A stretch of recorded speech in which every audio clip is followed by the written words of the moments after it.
boys and girls. Thank you for joining me. Welcome to Story Time with Grammy Blue. Guess what? I am in Tennessee, and it is so cold out here, and there are such beautiful trees all around me. And if you look very closely, you'll see a lot of them have already lost their leaves. So today, I am going to read for you this story, and the title of it is The Falling Leaves. It was written by Steve Metzger and illustrated by Jewel DeBean. Jewel DeBean is the one that drew all of these wonderful illustrations.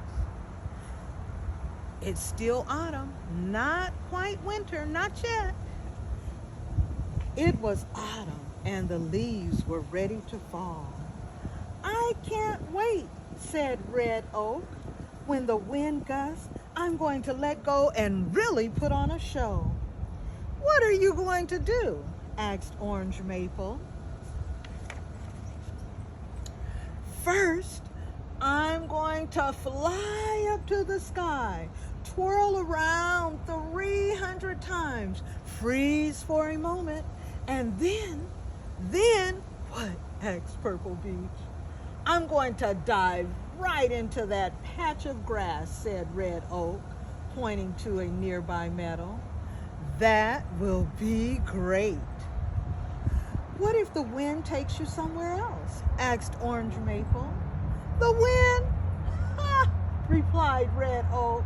"I'm stronger than she is. I'll fall to the ground just the way I want.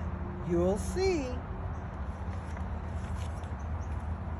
The blue jays stopped chirping and listened to the leaves.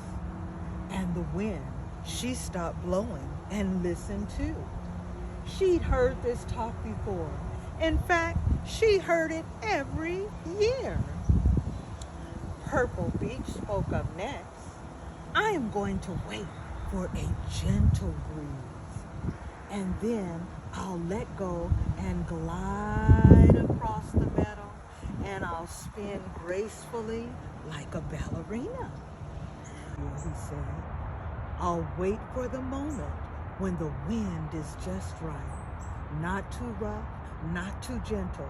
I'll do some loop-de-loop-de-loop-de-loops and swoop up to the robin's nest. I'll turn left, turn right, then tumble over right into that blue lake."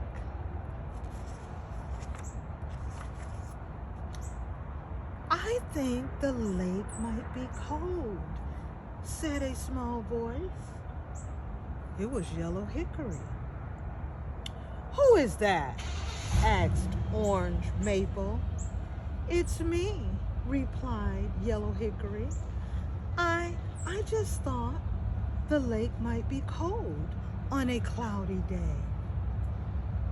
Just like today. So what?" said Orange Maple. "Maybe I like floating on a cold lake." "And what are your plans, you skinny little thing?" asked Purple Beach. "They are so mean. Look at them. Look at their faces."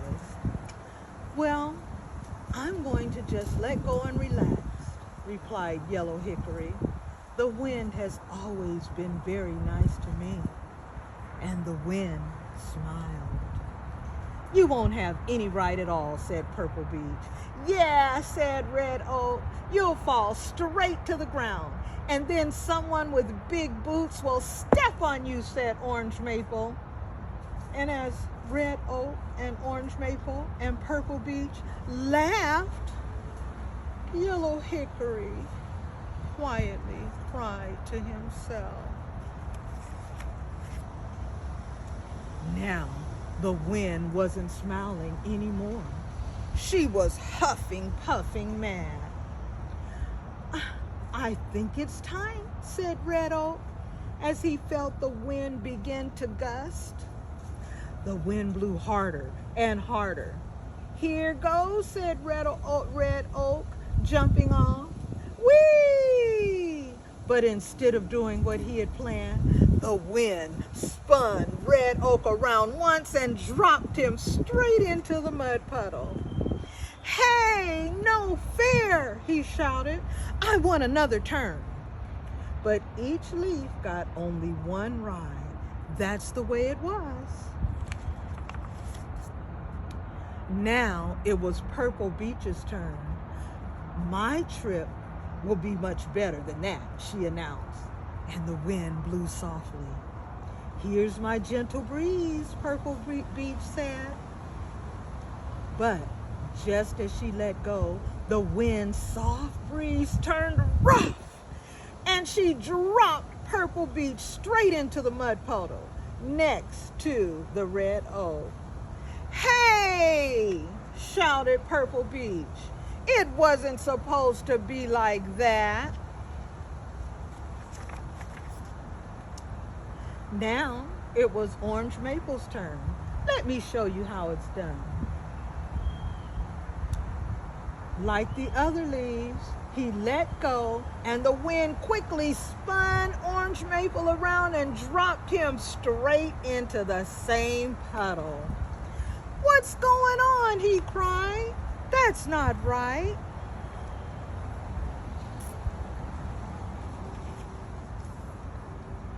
Now it was Yellow Hickory's turn.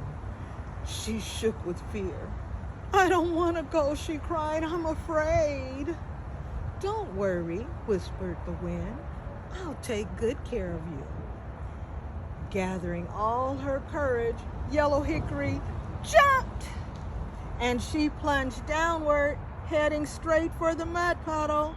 "Watch out!" shouted the Red Oak. "She's coming straight this way." But before Yellow Hickory landed in the mud puddle, the wind gently lifted her up higher and higher and higher. "Wow, I'm flying," said Yellow Hickory as she glided through the clouds.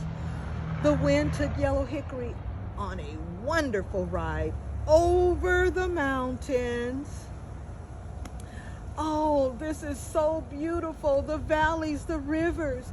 I've never seen so much of the world," she said. "It is so beautiful."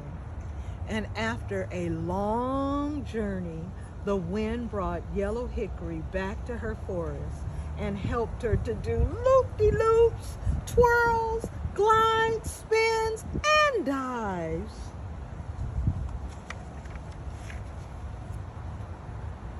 All the other leaves could only watch. "How come she gets to have all the fun?" whined Orange Maple. "She's not special," yelled Purple Beach. "I want another turn," shouted Red Oak. "It's not fair," they cried.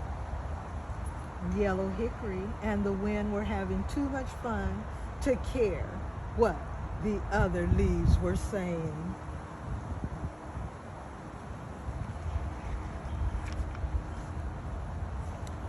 "Are you ready to come down?" asked the wind.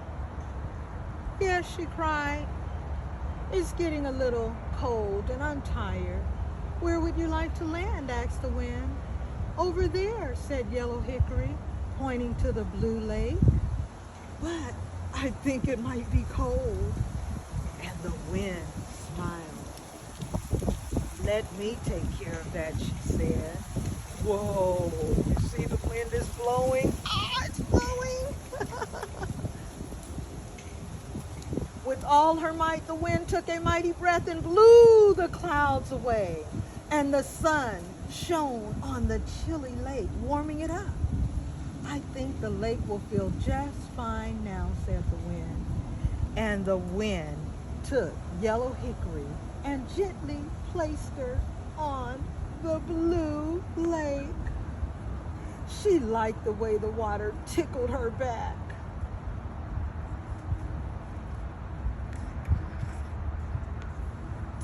"Thank you so much," Yellow Hickory said to the wind.